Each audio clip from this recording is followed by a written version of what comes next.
நேற்று எடப்பாடி பழனிசாமி அவர்கள் முன்னிலையில் அதிமுகவில் இணைந்த 24 மணி நேரத்திற்குள் மீண்டும் 4 பேர் தாய் கழகமான திமுகவில் இணைந்துள்ளனர். திமுகவிற்கு திரும்பியவர்களை திமுக மாவட்ட செயலாளர் ஒய் பிரகாஷ் சால்வை அணிவித்து வரவேற்றார்.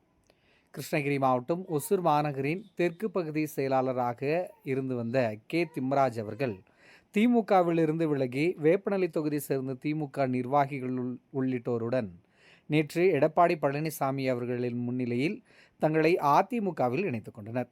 ஒரே நாளில் ஆளும் திமுகவினர் எதிர்க்கட்சியான அதிமுகவில் இணைந்தது வேப்பநல்லி சட்டமன்ற தொகுதியில் அரசியல் பேசுபொருளாக மாறியிருந்த நிலையில் திமுகவின் சூளகிரி தெற்கு ஒன்றிய இலக்கிய அணி துணை அமைப்பாளர் பாலச்சந்திரன், சூளகிரி வடக்கு ஒன்றியத்தின் இளைஞரணி துணை அமைப்பாளர் சித்தராஜ், விளையாட்டு மேம்பாட்டு அணி துணை அமைப்பாளர் ஹரிஷ் ஆகியோர் திமுக மாவட்ட கழக செயலாளர் ஒய் பிரகாஷ் முன்னிலையில் மீண்டும் தங்களை திமுகவில் இணைத்துக் கொண்டனர்.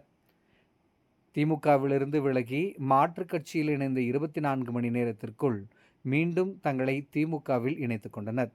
தாய் கழகமான திமுகவிற்கு திரும்பியவர்களை இளைஞரணி மாநில துணை செயலாளர் PS சீனிவாசன், சூளகிரி வடக்கு ஒன்றிய கழக செயலாளர் நாகேஷ், தெற்கு ஒன்றிய கழக செயலாளர் பாக்யராஜ் ஆகியோர் சால்வை அணிவித்து வரவேற்றனர். நேற்று அதிமுகவில் இணைந்தவர்களில் மேலும் சிலர் மீண்டும் திமுகவில் இணைய இருப்பதாக தகவல்கள் வெளியாகியுள்ள நிலையில் வேப்பநல்லி சட்டமன்ற தொகுதியில் சமபலம் வாய்ந்த இரு கட்சியினர் அவ்வப்போது கட்சி தாவுவது சட்டமன்ற தேர்தல் வரை தொடரலாம் எனவும் சொல்லப்படுகிறது.